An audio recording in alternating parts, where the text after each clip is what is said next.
안녕하세요. 마음을 읽다입니다. 오늘도 지난번에 이어 진혜숙님의 클래식 오디세이 계속해서 들려드릴 건데요. 오늘은 5명의 클래식 음악가 이야기를 들려드리려고 합니다. 먼저 구독, 좋아요, 댓글. 저에게는 큰 힘이 된답니다. 첫 번째 이야기, 에릭 사티. 나의 음악 수업시대. 여기서 조금 개인적인 얘기를 하려고 한다. 굳이 제목을 붙이자면 나의 음악 수업 시대가 되는데, 지금 돌이켜 생각해보면 그 시절은 음악에 대한 애증, 아니 정확하게 말하면 음악을 강요했던 아버지에 대한 애증의 세월이 아니었나 하는 생각이 든다. 나의 아버지는 로맨티스트였다. 가난한 농군의 아들로 태어나 정식으로 음악 교육을 받지는 못했지만 대부분의 로맨티스트들이 그렇듯이 그 역시 음악과 문학에 대한 타고난 열정을 지니고 있었다. 악기라고는 교회의 풍금밖에 만져보진 못했지만 그래도 간단한 찬송가나 동요는 반주를 만들어 칠 수 있을 정도였던 것을 보면 그는 음악의 천부적인 소질을 가지고 있었던 것 같다. 군대 가서는 트럼펫을 배워 동료들 앞에서 사랑의 기쁨을 멋들어지게 불어 인기를 끌었다는 얘기도 들었다. 이런 아버지 밑에서 나는 맏딸로 태어났다. 가난한 지식인이자 로맨티스트였던 우리 아버지는 자신이 이루지 못한 꿈을 자식에게 이루게 하고 싶었는데 그 허망한 꿈을 가장 집요하게 기대했던 것이 형제 중에서 제일 먼저 이 세상에 태어난 나였다. 당시 우리 가족은 서울 근교의 한 농촌 마을에서 살고 있었는데 그때 우리 집에 처음으로 피아노가 들어오던 때를 지금도 기억한다. 피아노를 실은 트럭이 동네 어귀로 들어서자 온 동네 사람들이 나와서 호기심에 가득 찬 눈으로 피아노라는 물건을 바라보던 광경이 눈에 선하다. 당시 우리 가정 형편으로 피아노는 사치품이나 다름없는 것이었다. 그러나 자식들에게 일찌감치 피아노를 가르쳐야겠다는 아버지의 못 말리는 교육열은 우리의 경제 사정을 능가할 정도로 강렬했다. 그때 아버지는 피아노를 너무나 애지중지한 나머지 평소에는 방문을 자물쇠로 잠가놓고 필요할 때만 열어서 피아노를 치게 하곤 했다. 피아노는 우리 집안의 보물이었다. 그러나 그때 초등학교 1학년인가 2학년이었던 나는 음악에 대한 아버지의 욕망을 헤아릴 만큼 성숙하지는 못했었다. 처음에는 번쩍번쩍 빛나는 피아노가 신기해서 자주 만져보았으나 시간이 지날수록 이 사치스러운 물건이 유년의 아름다운 시간들을 나에게서 빼앗아가는 방해물이라는 사실을 깨닫게 되었다.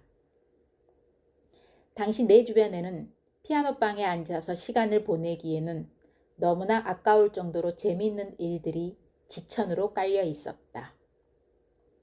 옆집 선숙이 언니와 같이 개천으로 고기 잡으러 가는 일부터 뒷산에 버섯 캐러 가는 일, 들꽃 꺾으러 가는 일, 논에 메뚜기 잡으러 가는 일, 어제 보아둔 종달새 알이 아직도 건재한지 점검하러 가는 일에 이르기까지 매일매일 처리해야 할 업무가 태산같이 많았다. 하지만 아버지는 유년 시절을 정서적으로 보람있게 보내려는 내 마음을 헤아려 주지 않았다. 학교가 끝나면 곧바로 피아노방으로 들어가 정해진 연습 시간이 끝나야만 나올 수 있었다. 그때 밖에서 들려오는 친구들 소리가 어찌나 그토록 달콤한 유혹으로 들렸는지. 피아노방의 다락방 미닫이 문에는 달력에서 찢은 듯한 위인들의 초상화가 붙어 있었다. 그 초상화 밑에는 그들이 한 명언도 함께 적혀 있었는데 그중 지금까지 기억나는 것은 눈물 젖은 빵을 먹어보지 못한 사람은 인생의 참맛을 모른다는 글귀였다. 그 말을 한 위인이 괴테였는지 파스칼이었는지는 기억이 나지 않지만 여하튼 그 글귀 위에 그려져 있는 근엄한 얼굴만큼은 지금도 기억에 생생하다. 정말이지 당시 찬란한 유년의 즐거움을 박탈당한 채 어두컴컴한 골방에서 피아노를 치던 나는 그 눈물 젖은 빵의 의미를 어렴풋이 알 것 같았다.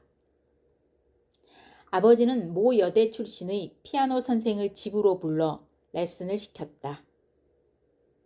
그리고 피아노 선생이 올 때마다 연습할 때 어떤 점에 유의해야 하는지 잘 새겨들은 다음 연습 때마다 곁에 지켜 앉아 내가 제대로 지시사항을 이행하는지 감시하곤 했다.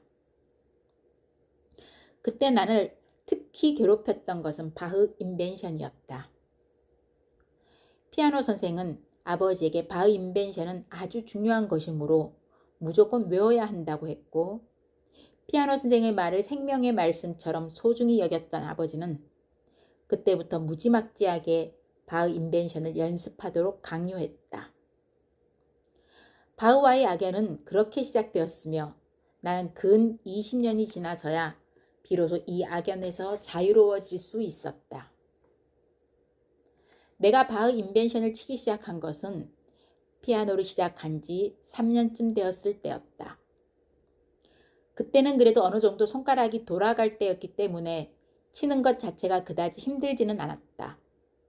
문제는 내가 그 음악에서 즐거움을 느끼지 못했다는 데 있었다. 바흐 음악의 즐거움을 알기에는 나의 음악의 경험이 너무 일천했던 것이다. 이렇게 재미없는 곡을 반복해서 치고 외워야 한다는 데서 참을 수 없는 지루함을 느꼈던 나는 아버지가 없는 틈을 타 명곡집을 펼쳐들고 금기시 되어 있던 소녀의 기도나 엘리제를 위하여 꽃노래와 같은 곡을 치며 나만의 은밀한 즐거움을 맛보곤 했다. 이 어려운 시간을 거쳐 나는 드디어 음악의 즐거움을 알게 되었다. 하지만 음악의 즐거움을 알고 난 후에도 아버지와의 갈등이 해결된 것은 아니었다.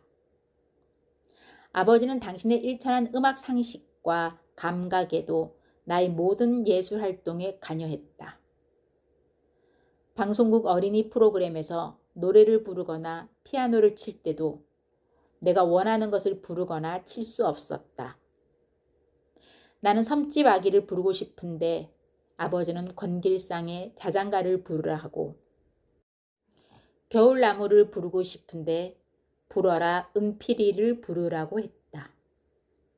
중학교에 들어와 학교에서 하는 어버이날 행사에서 피아노 독주를 하게 되었는데 나는 쇼팽의 야상곡을 치고 싶었지만 아버지가 반대했다. 그 이유는 곡이 너무 느려서 연주 효과가 나타나지 않는다는 것이었다.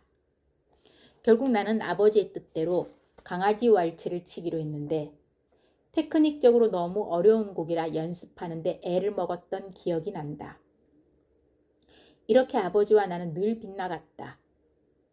게다가 사춘기의 반항식까지 겹치면서 아버지에 대한 감정은 극에 달하게 되었다. 나와 아버지와의 갈등을 상징적으로 보여주는 또 하나의 이야기가 있다. 바이에를 막 끝내고 체르니 30번과 함께 소나틴의 앨범을 시작했던 때의 일이었다. 지금 기준으로 보면 참 불합리한 일이었지만 여하튼 당시에는 바이엘 상학원이 끝나면 곧바로 체르니 30번과 하논, 소나틴의 앨범으로 들어가는 것이 상식이었다. 소나틴의 앨범 중에서 제일 먼저 치는 곡은 그 책에 실려있는 곡 중 제일 쉽다고 하는 제7번 클레멘티 소나티네였다. 그러나 내 기억으로 이 곡을 연습할 때가 제일 힘들었던 순간이었던 것 같다. 아직 옥타브를 짚을 정도로 손가락이 자라지 않았던 나에게는 옥타브를 번갈아 짚어야 하는 부분이 특히 어려웠다. 아무리 잘하려고 해도 소리가 자꾸 절뚝거렸으며 그때마다 나는 아버지의 따가운 지적을 받아야 했다. 누군가 이렇게 말했던 것이 생각난다. 자기는 일생에서 제일 어려웠던 공부가 아라비아 숫자를 쓰는 일이었다고. 연필도 제대로 쥐어보지 못한 어린아이가 아라비아 숫자를 쓴다는 것은 새가 알을 깨고 나오는 고통에 버금갈 정도로 힘든 일인지도 모른다. 그 사람은 그때 특히 일을 쓰는 것이 너무 어려웠다고 하면서 그 후의 공부는 그것에 비하면 아무것도 아니었다고 했다. 아마 나도 그랬던 것 같다. 피아노를 시작한 지 6개월 만에 바이에를 끝나고 소나티네를 치기 시작했으니 사실 거의 초보자나 마찬가지였던 것이다. 이런 나에게 클레멘티의 소나티네를 매끈하게 치라는 것은 연필도 쥐어보지 못한 어린아이에게 아라비아 숫자를 예쁘게 쓰라고 강요하는 것과 무엇이 다르랴. 여하튼 그 원수 같은 클레멘티 소나티네는 참으로 혹독하게 나를 괴롭혔다. 이렇게 문제의 클레멘티 소나티네와 씨름하고 있던 어느 날 아버지가 대천인가 어디로 3박 4일 동안 연수를 떠나게 되었다. 떠나기에 앞서 아버지는 클레멘티 소나티네를 1악장부터 3악장까지 전부 외우되 옥타브를 번갈아 짚는 부분을 절뚝거리지 않고 깔끔하게 처리할 수 있도록 연습하라고 했다. 당신이 대천에 있는 3박 4일 동안 이 막중한 과제를 차질 없이 완수해 놓으라고 지시하고 떠난 것이다.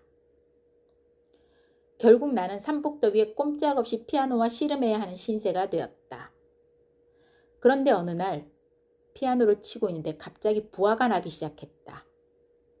이 모든 상황, 무더운 여름 집안에 틀어박혀 피아노만 연습해야 하는 상황에 부하가 났으며 어린아이의 성장을 고려하지 않고 무리하게 옥타브를 짚도록 작곡한 클레멘티에게도 부하가 났다. 심술이 난 나는 그때부터 일부러 빗나가게 치기 시작했다. 멜로디를 내 마음대로 변형시키기도 하고 박자를 변형시키기도 했다. 절뚝거리지 말라는 옥타브의 연습음을 일부러 부점 음표로 만들어 치기도 했다. 이렇게 치고 나니 너무나 통쾌한 기분이 들었다. 처음으로 일탈의 즐거움을 맛보았던 것이다. 어린 시절 내가 도모했던 최초의 반란. 그런데 그로부터 한 20여 년이 흐른 후 나는 어린 시절에 내가 했던 것과 같은 종류의 반란을 꿈꾸었던 또 한 사람의 작곡가를 만나게 되었다. 그의 이름은 에릭 사티. 내가 그의 반동적인 음악을 들은 것은 라디오를 통해서였다.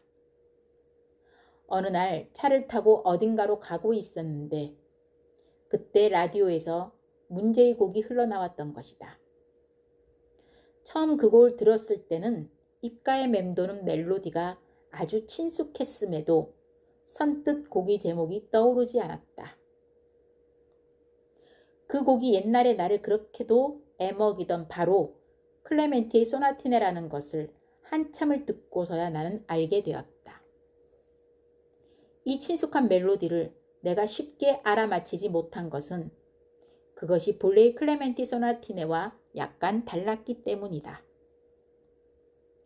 어린 시절 내가 멜로디를 일부러 왜곡시켜 연주했던 것처럼 문제의 곡은 클레멘티의 원곡을 슬쩍슬쩍 빗나가고 있었다.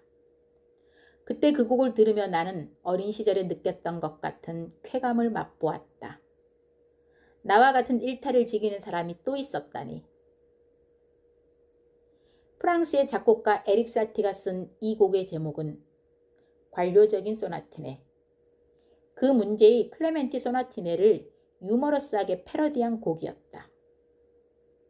에릭 사티는 미니멀리즘과 큐비즘의 개념을 처음으로 음악에 도입한 작곡가로 개성적인 작품 세계만큼이나 특이한 삶을 살았다. 1866년 프랑스 노르망디 지방의 옹플레르에서 태어난 그는 음악가인 아버지의 영향으로 어려서부터 음악을 배웠으며 13살 때 파리 음악원에 들어갔다. 하지만 교수로부터 형편없음, 앞으로 많은 노력이 필요한 상태라는 평가를 받을 정도로 성적이 안 좋았다.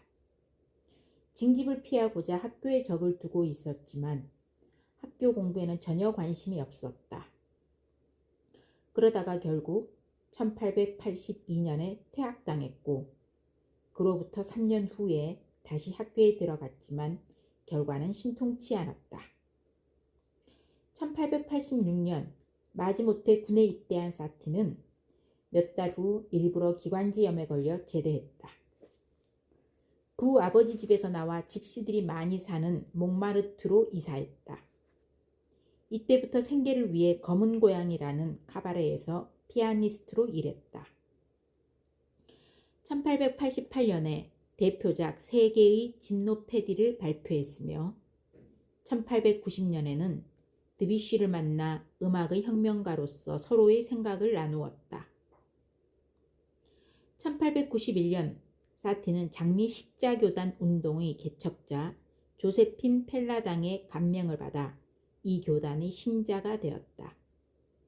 한때 이를 위해 별의 아들들, 장미 십자교단의 3개의 종소리, 천국의 영웅적인 문의 전주곡 등 작곡할 정도로 열성이었으나 나중에 교단 사람들과 갈등을 빚고 교단에서 탈퇴했다. 그 후 그는 스스로 예술의 수도교회라는 교단을 창설해 이 교단의 유일한 신자가 되었으며 직접 교구 기관지를 발행하기도 했다. 1898년 경제적으로 더욱 궁핍해진 사티는 반값이 싼 파리 남부 아르퀴유로 이사했다. 스스로 미천한 우리의 여인이라고 이름 붙인 초라한 집에서 죽을 때까지 살았다. 이 무렵 그는 작곡가로서 기법적인 한계를 느꼈다. 보다 전문적이고 집중적인 공부를 해야겠다고 생각한 그는 1905년 뱅디가 운영하는 스콜라 칸투룸에 들어갔다. 파리 음악원 때와는 달리 이번에는 열심히 공부했다. 그 결과 1908년 학교를 무사히 졸업하고 학위를 받을 수 있었다. 1912년 작곡가 라벨이 사티 작품에 관심을 갖기 시작했다. 그는 사티의 새로운 작품이 사람들의 관심을 받지 못하는 현실을 안타깝게 생각했다. 그래서 그의 작품을 좋아하는 젊은 작곡가들을 모으기 시작했다. 이것이 나중에 프랑스 6인조로 발전했다. 이들의 정신적 지원으로 사티는 음악적 신념을 고수할 수 있었다. 1915년에는 시인 장 콕토를 만났다. 본래 은둔형 외톨이였던 사티는 장 콕토를 만나면서 다른 예술가들과 소통하는 법을 배우게 되었다. 1917년 사티는 장 콕토가 대본을 쓰고 피카소가 무대 장치를 맡은 퍼레이드라는 발레극에 음악을 붙였다. 하지만 그의 음악은 평면적인 오케스트레이션과 기계적인 리듬, 기본적인 테마의 반복, 타이프라이터와 사이렌 소리 같은 잡음이 들어갔다는 이유로 평론가들로부터 혹평을 받았다. 이를 참지 못한 사티는 평론가에게 욕설이든 편지를 보냈으며 이 때문에 고소당해 8일 동안 유치장 신세를 지기도 했다. 평론가들의 반감에도 젊은 예술가들은 사티를 음악적인 스승으로 받아들였다. 사티 역시 이들에게서 자신의 정신을 물려받은 새로운 음악의 탄생을 기대했다. 하지만 이런 행복도 잠시, 그 후 젊은이들의 관심은 당시 음악계 혜성처럼 등장한 스트라빈스에게로 옮겨갔다. 사티는 체념한 듯 자신의 운명을 이렇게 요약했다고 한다. 나는 너무 낡은 시대에 너무 젊게 이 세상에 왔다. 사티는 선천적으로 반골 기질이 강한 작곡가였다. 이것이 그로 하여금 새로운 음악의 조류를 만들어내도록 했는데 그 조류의 핵심은 단순함이었다. 그는 복잡하고 현학적인 음악, 아카데믹한 음악, 웅변적인 음악을 싫어했다. 사물의 본질만을 포착해 그것을 지극히 단순한 형태로 표현한 브랑쿠시의 다이어트 조각처럼 에릭 사티는 자신의 음악 속에서 일체의 군더더기를 몰아내고 오로지 핵심만을 표현했다. 그의 대표작인 짐노패디와 그느시엔드를 들으면 그가 일체의 허식을 버린 채 사물의 핵심을 투명하고 객관적으로 그리고 있다는 것을 알 수 있다. 그런가 하면 그는 한때 눈에 띄지는 않지만 언제나 그 자리에 존재하는 가구와 같은 음악을 주창하기도 했다. 가구 음악이란 가구처럼 있는 듯 없는 듯 그냥 흘러버리듯 듣는 음악을 말한다. 카바레의 손님이 자신이 치는 피아노 소리에 귀를 기울이자 연주를 멈추고 제 음악은 집중해서 듣는 음악이 아닙니다라고 말했다는 일화에서 그의 음악관을 알 수 있다. 파리에 올라온 후 그는 생계를 유지하기 위해 몽마르트의 한 카바레에서 피아노를 연주했다. 그리고 이 무렵 카페에서 연주하기 알맞은 가벼운 음악들을 많이 작곡했는데 정통파 작곡가들 입장에서 본다면 이것은 작곡가로서의 격을 떨어뜨리는 매춘행위와 같은 것이었다. 하지만 사티는 이른바 고급이라는 것에 그다지 연연해하지 않았다. 이것은 그의 삶에서도 그대로 드러나는데 그는 1898년 몽마르트에서 파리 남쪽 지구에 위치한 빈민지대인 아르키우 카상으로 거주지를 옮긴 후 평생 그곳에 살면서 가난한 이웃과 동고동락했다. 한때 급진사회당의 일원으로 아동복지에 봉사하기도 했던 그는 유명해진 뒤에도 예전의 생활 방식을 바꾸지 않았다고 한다. 에릭 사티는 풍자와 해악을 즐기는 사람이었다. 이런 그의 성격은 작품의 제목에도 그대로 드러난다. 앞에서 얘기한 관료적인 소나티네 외에 차가운 소곡집, 엉성한 진짜 변주곡, 말의 옷차림으로, 바싹 마른 태아, 배 모양을 한 세 개의 곡, 지나가버린 한때와 같이 그의 제목 중에는 서로 모순되는 의미의 두 단어를 합쳐놓거나 전혀 이미지가 연결되지 않는 단어들을 합쳐놓은 것이 많은데 이 기묘한 제목들은 듣는 사람의 흥미를 유발하는 것은 물론 그 속에 담긴 속뜻이 무엇일까 유추해보는 즐거움까지 던져주고 있다. 그런가 하면 그는 건망, 회고록이라는 아이러니컬한 제목의 수필집을 내서 주목을 받기도 했다. 재미있는 제목을 가진 사티의 음악 중에는 패러디가 많다. 관료적인 소나티네도 그중 하나이다. 클레멘티의 소나티네를 패러디한 이 곡은 페루 지방의 민요를 흥얼거리며 승진을 꿈꾸고 있는 시청 공무원을 풍자한 것이라고 한다. 사티는 이 곡에 왜 관료적인이라는 제목을 붙였을까? 이런 제목을 붙인 그의 심증을 헤아릴 수는 없지만 여하튼 여기서 관료적인이라는 말이 매우 풍자적인 의미를 가지고 사용된 것만은 분명하다.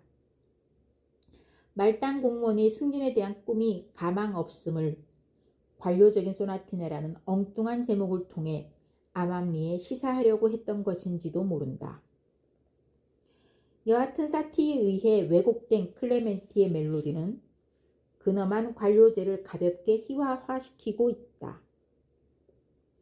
정도와 정통, 정식만이 지고의 가치로 인정받는 고급 음악의 세계에서 에릭 사티의 패러디는 그 얼마나 유쾌하고 통쾌한 반동인가.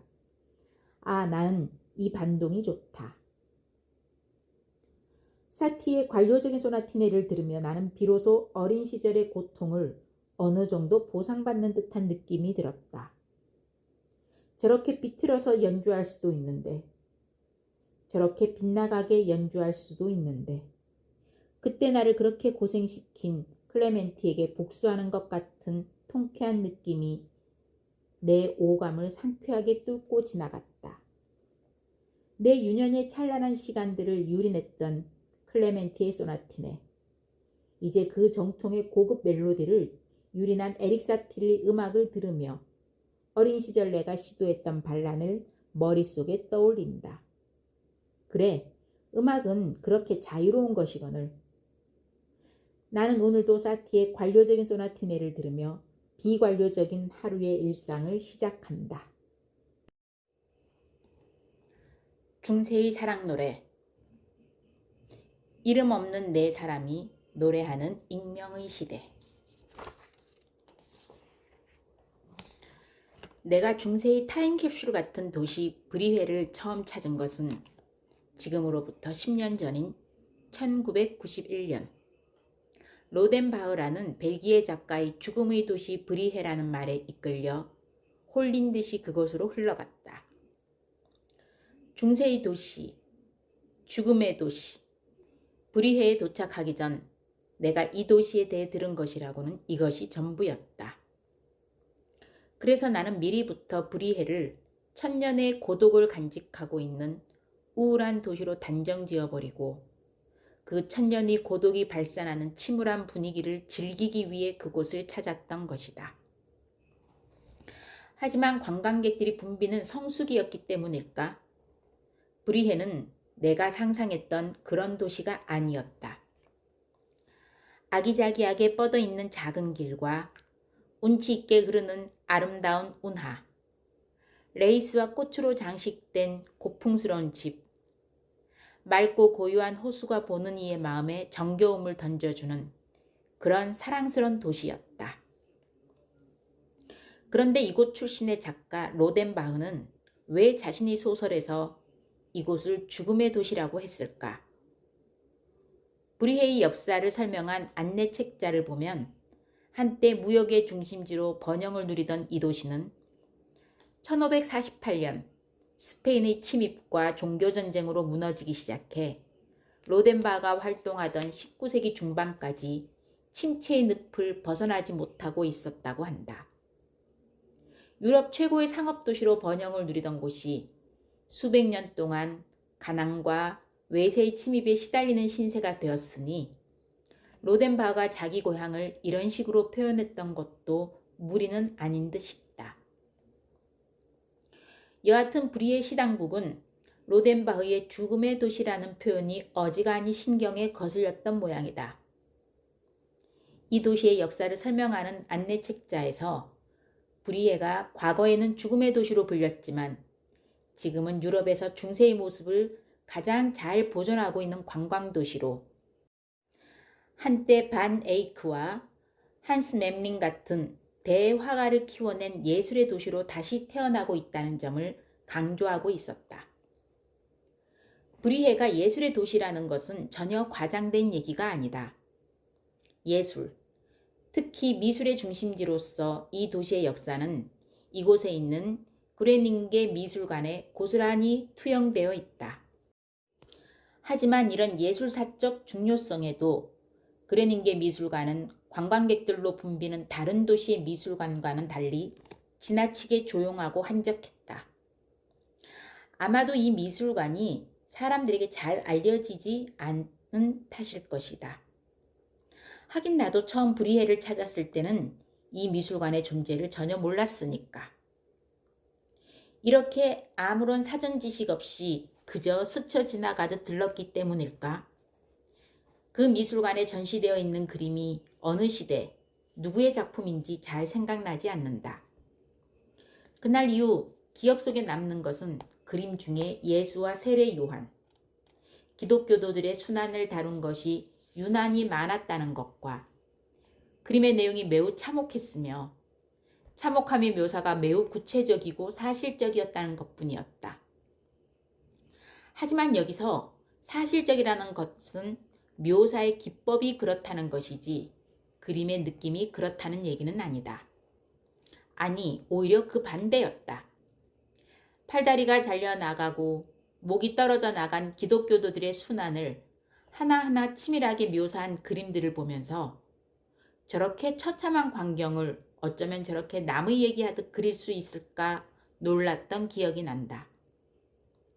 그림 속에서 박해를 하는 사람이나 박해를 당하는 사람이나 모두 감정을 가진 사람 같지가 않았다. 보는 이의 마음에 비탄이나 통곡, 분노, 슬픔 등의 인간적인 감정을 전혀 불러일으키지 않는 아주 냉정하고 객관적인 그림. 이것이 내가 그 미술관에 전시되어 있는 그림으로부터 받은 인상이었다. 유럽 여행을 마치고 한국으로 돌아온 후 나는 한동안 이 그림들을 까맣게 잊고 있었다. 그러던 어느 날 창작과 비평사에서 나온 서경식의 나의 서양미술 순례라는 책에서 그레닝게 미술관에 대해 다시 읽게 되었다. 여기서 저자가 언급한 것은 이 미술관에 전시되어 있는 캄비세스 왕의 재판이라는 그림이었다. 하지만 나는 이 그림이 생각나지 않았다. 그때 미술관의 잔혹한 장면을 묘사한 그림이 꽤 많았는데 이것도 아마 그중 하나일 것이라고 생각했을 뿐이다.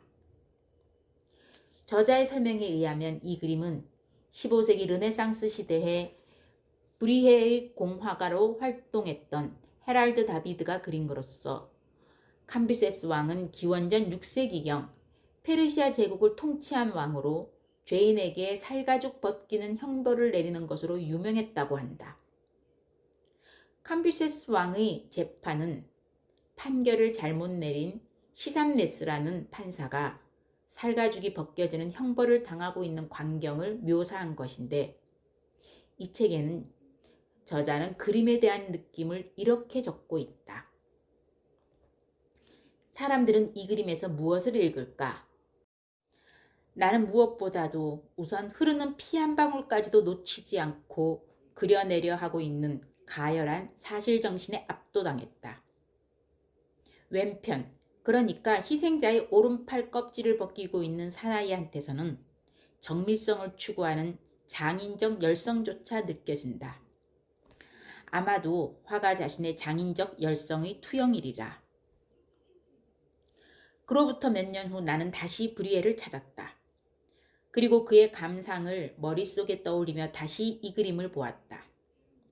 하지만 그의 책을 읽은 후에도 이 미술관에 전시되어 있는 중세의 그림에 대한 나의 인상이 바뀌지는 않았다. 무시무시한 처형장에서 살가죽을 벗기는 사람들이나 벗김을 당하는 사람이나 또 그 광경을 지켜보는 사람들이나 어쩌면 그렇게 하나같이 표정 없는 얼굴을 하고 있는지 놀라웠다.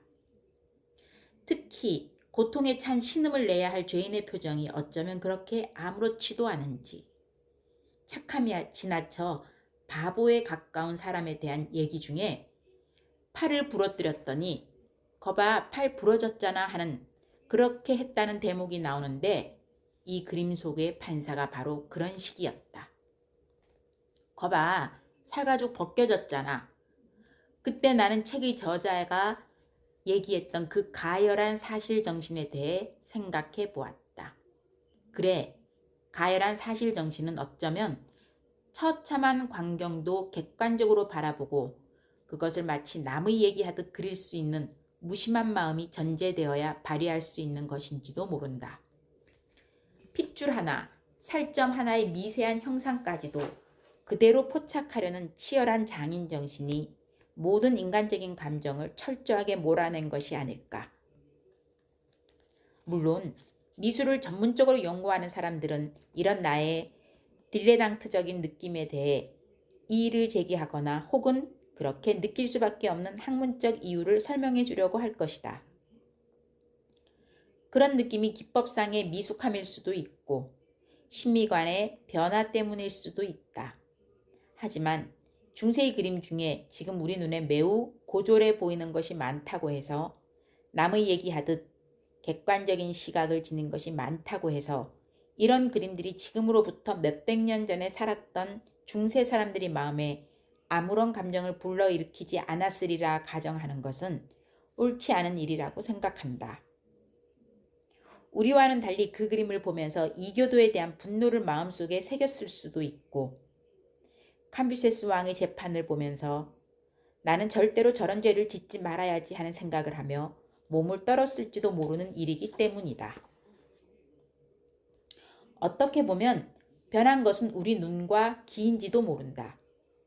그러나 여하튼 지금 우리 기준으로 볼 때 중세는 객관의 시대다. 그림뿐만 아니라 음악도 그렇다. 그 객관적인 음악의 가장 모범적인 예는 그레고리오 성가에서 찾을 수 있겠지만 이것은 인간적인 감정을 최대한 배제한 성가이므로 여기서는 논외의 대상으로 삼겠다. 그보다도 그 이후의 음악, 즉 12세기 이후 음유 시인이나 음악가들이 민중에게 이 세상에는 라틴어 찬송이나 그레고리오 성가보다 훨씬 즐거운 노래가 많다는 것을 보여주기 위해 내놓은 사랑 노래에 대해 얘기해 보기로 하겠다. 중세의 사랑 노래를 주도한 사람들은 투르바두르라고 하는 음유 시인들이었다. 최초의 투르바두르는 푸아티에의 월리엄 9세와 아키텐 후작이었는데 이들의 동료 중에는 단테가 지은 신곡, 지옥편에 나올 정도로 유명한 사람들도 있었다. 죄를 짓고 지옥에 떨어진 이들 음유 시인들은 지옥에서조차 시상과 음악이 완벽하게 조화된 아름다운 노래를 지어 사람들의 찬양을 받았다고 한다. 이들이 노래한 중세의 사랑 중에 이른바 진실한 사랑이라고 불리는 궁정풍의 사랑이 있었는데 여기에는 두 가지 전제 조건이 있었다. 즉, 젊고 용감하고 잘생긴 남자가 귀부인을 사랑하는데 이때 사랑의 대상은 반드시 남편이 있는 여인이어야 하며 그녀에게 충성을 바치는 남자는 그녀가 원하는 것이라며 무엇이든지 설사 그 요구가 무모한 것일지라도 그 요구에 복종해야 한다는 것이다. 그래서인지 중세의 사랑 노래에는 연인에 대한 끝없는 찬사와 그녀에 대한 자신의 충성이 어느 정도인지를 묘사하는 내용이 주류를 이루고 있다. 노래마다 가사는 다르지만 주제는 단 한 가지. 그대는 나의 여왕, 나는 그대의 충실한 종이다. 그렇다면 이렇게 정열적인 가사를 가지고 있는 중세의 사랑 노래는 과연 어떤 멜로디로 이루어졌을까? 하지만 바로 이 점에 있어서 음악은 미술에 비해 아주 불리한 입장에 있다. 그림은 그 시대의 실체를 정확하게 눈앞에 보여줄 수 있지만 음악은 그럴 수 없기 때문이다. 불완전한 형태로 기록되어 있는 중세의 노래를 재현하기 위해서는 이 시대의 음악을 전문적으로 연구한 학자들의 도움이 필요하지만 이들의 도움을 받아 만들어진 악보가 그 시대를 노래를 그대로 재현한 것이라고는 장담할 수 없다. 오래전에 나는 중세 성악곡을 전문으로 연주하는 어너니머스 포라는 여성 중창단이 내놓은 사랑의 환상이라는 음반에 실린 13세기 사랑 노래를 들은 적이 있다. 그때 노래를 들으면서 나는 중세의 그림 속에 들어있는 표정 없는 사람들의 얼굴을 떠올렸다. 연인에 대한 열정과 고뇌, 풍자와 유머가 넘치는 세속의 사랑을 그대로 담아내기에 중세의 그 멜로디는 너무나 투명하고 담담했다. 사랑하는 연인을 위해 목숨까지 바칠 각오가 되어 있다는 적나라한 사랑의 고백이 어떻게 그렇게 평온하고 객관적인 멜로디에 실릴 수가 있단 말인가. 만약 요즘 이런 식의 노래가 나왔다면 평론가들로부터 가사와 음악의 정서가 서로 일치하지 않는다며 욕을 꽤 먹었을 것이다. 내가 중세를 객관의 시대라고 불렀던 이유가 바로 여기에 있다. 물론 이미 얘기했던 것과 같이 이 노래들이 중세 사람들의 마음에 어떤 감흥을 불러일으켰을 수도 있다. 적어도 교회에서 듣는 라틴어 성가나 그레고리오 성가보다는 이 노래를 들으며 훨씬 편안함을 느꼈을 테니 말이다.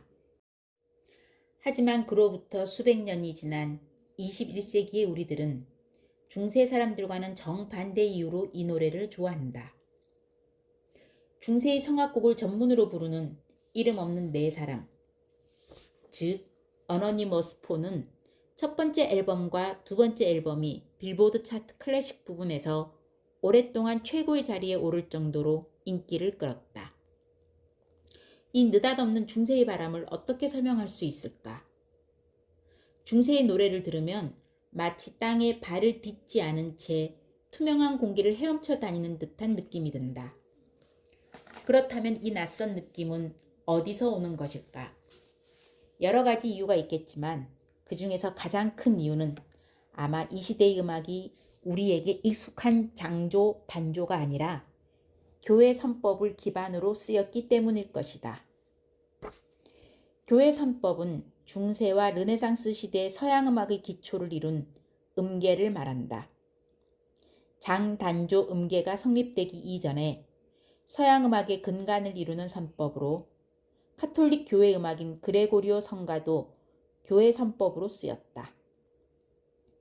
교회라는 이름이 붙어 성가에만 국한되지 않을까 생각하는 사람이 있는데 그렇지 않다. 중세에는 교회 음악은 물론 세속 음악도 모두 이 선법으로 만들어졌다.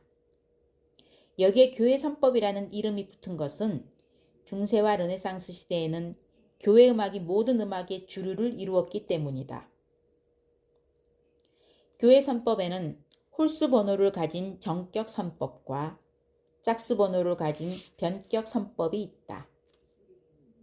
처음에는 숫자로만 구분하다가 9세기에서 10세기 사이에 이름이 붙었는데 전격 선법에는 도리아, 프리지아, 리디아, 믹소리디아라는 그리스의 지역 이름이, 변격 선법에는 정격 선법의 이름 앞에 히포라는 어두가 붙었다. 교회 선법은 얼핏 어려워 보이지만 피아노 건반을 생각하면 이해하기가 쉽다. 교회 선법에서는 피아노 한 옥타브 안에 있는 12개의 음 중에서 흰 건반에 해당하는 음만 사용한다. 가령 도리아 선법은 라 D에서 시작한다.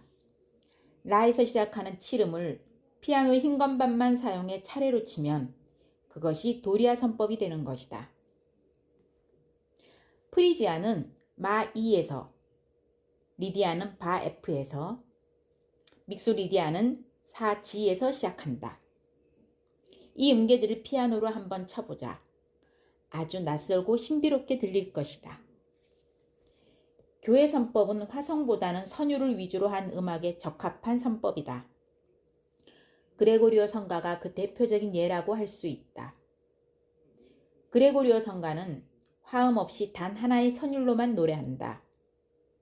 따라서 선법의 종류가 많아도 별 상관이 없다. 하지만 다성음악으로 발전하면서 문제가 발생하기 시작했다. 다성음악에서는 여러 개의 성부가 동시에 울리기 때문에 필연적으로 화음을 만들어낸다. 그런데 교회 선법은 본래 화음을 염두에 두고 개발된 것이 아니기 때문에 다성음악에는 맞지 않았다. 교회 선법을 그대로 적용해서 다성음악을 작곡하다 보니 귀에 거슬리는 화음이 생기기 시작한 것이다. 그렇다고 해서 특별한 대안이 없었던 당대 음악가들은 한 가지 묘안을 생각해냈다. 자연스럽고 아름다운 화음을 위해 구성음에 임시표를 붙여 음 높이를 살짝 바꾸는 것이었다. 이런 현상은 르네상스 시대에 광범위하게 퍼져 있었는데 그 이유는 한 가지, 귀에 아름답게 들리도록 하기 위해서였다. 이렇게 임시표를 이용한 변화음을 사용하는 빈도가 높아지면서 교회 선법은 서서히 붕괴되기 시작했다. 17세기에 들어서면서 선법의 중요성이 점점 줄어들고 장조와 단조를 가려는 경향이 강해졌다. 이 시기의 음악을 만드는 방식이 성악적 대위법에서 기하적 화성법으로 옮겨가면서 화성체계를 보다 단순화할 필요성이 대두되었다. 그 결과 수백 년 동안 서양 음악을 지켜오던 교회 선법은 장조와 단조라는 두 개의 표준적인 음계에 자리를 내주게 되었다. 교회 선법에서 장단조 조성 체계로의 이동은 서양 음악 역사상 가장 중요한 변화로 꼽힌다. 이때 뿌리내린 장단조 체계는 바로크 후기부터 고전주의, 낭만주의 시대를 거쳐 20세기 초까지 거의 모든 음악을 지배했다. 지금 우리들의 귀는 장단조 체계에 익숙해져 있다. 이렇게 장단조의 조성체계에 익숙해져 있는 우리의 감각은 늘 완전한 화음으로서 언젠가는 돌아가야 할 감각의 고향으로서 주요 화음에 대한 회귀의식을 가지고 있다. 하지만 중세의 노래는 종종 이런 우리의 기대를 비껴간다. 우리와 같은 주요 3화음에 대한 인식을 갖고 있지 않았다. 게다가 중세의 노래는 음역도 좁고 사용하는 음도 그렇게 많지 않았다. 리듬도 훨씬 단순했다. 따라서 표현에도 한계가 있었다. 그렇기 때문에 이 시절의 노래를 들으면 내 얘기가 아닌 남의 얘기를 하는 것 같은 느낌을 받는다. 이 채워지지 않는 욕망, 우리의 주관을 비껴가는 이 묘한 객관의 세계가 결국 순수와 투명의 표상이 되어 우리를 매료시키는 것이 아닐까? 음악의 역사는 인간의 감정을 어떻게 하면 보다 충실하게, 보다 효과적으로, 보다 과장되게 표현할 수 있을까 하는 방향으로 흘러왔다고 해도 과언이 아니다. 그리고 질풍노도로 대표되는 낭만주의 예술과 아방가르드 예술을 통해 인류는 이미 그 가능성의 극한까지 가보았다. 그렇다면 이제 남은 것은 무엇일까? 수백 년 동안 우리를 지배했던 그 지겨운 장단조의 화성체계에서 벗어나 인간 본연의 평온과 안식을 주는 투명한 중세로 돌아가는 것. 중세의 음악과 미술이 이렇게 투명한 객관성을 가질 수 있었던 것은 이 시대가 익명의 시대였기 때문이 아닐까 싶다. 중세의 첫 600년 동안 화가나 조각가나 건축가는 자신의 작품에 결코 서명하지 않았다.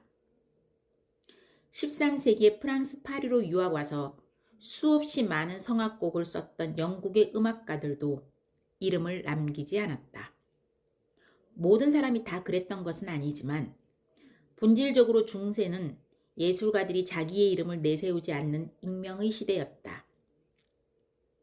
당시 예술가들이 직접 혹은 간접적으로 교회를 위해 일했으므로 그들이 서명하지 않은 이유를 겸손한 마음 때문이라고 생각할 수도 있다. 하지만 여기에는 그보다 더 직접적인 이유가 있었다. 첫째, 당시에는 예술가 중 자기 성을 가진 사람들이 별로 없었다는 것이다. 서민들은 대개 아르콩긴가의 조지라든가 캔자스의 엘프 같은 호칭으로 불렀다. 둘째, 도제 제도가 끝나고 나서도 대부분의 예술가들이 자기가 살고 있는 도시나 자기를 고용하고 있는 사원을 떠나지 않았고, 따라서 주변 사람들이 그들의 작품에 대해서 잘 알고 있었기 때문에 굳이 이름을 밝힐 필요가 없었다는 것이다. 셋째, 당시에는 예술가들이 자기의 사회적 지위를 높이는 데 별다른 관심이 없었다는 것이다. 중세 성악곡을 전문으로 부르는 여성 중창단 어너니머스 폰은 이름에서부터 이 익명의 시대를 대변하고 있다. 이름 없이 빛도 없이 살다 간 수많은 중세의 사람들을 기리기 위해, 그 익명의 시대를 보다 충실하게 재현하기 위해 그들은 기꺼이 이름을 버리고 스스로 이름 없는 네 사람이 되었던 것이다. 하지만 그 후 시대가 변해 예술가들이 자기 작품에 서명을 하기 시작했다. 이때부터 예술가들은 창의와 개성과 자기 양식과 이름을 가진 개인이 되었으며, 그와 더불어 수백 년 동안 계속되었던 익명의 시대도 종말을 구하게 되었다. 엄청난 낭비의 즐거움. 베토벤 교향곡 7번. 인류 역사에 위대한 족적을 남긴 사회주의자들의 이름을 입에 올릴 수 없었던 시절이 있었다. 민주인사와 학생들의 반독재 투쟁과 인권운동, 노동운동을 모두 용공으로 몰던 유신정권 시절의 얘기다. 이른바 사회주의의 사자만 들어가도 알레르기 반응을 보였던 유신정권은 마르크스니 엥겔스니 레닌이니 모택동이니 하는 사회주의자들의 저서를 읽고 사회주의 사상에 대해 공부하는 것은 물론 그들의 이름을 입에 올리는 것조차 금지했다.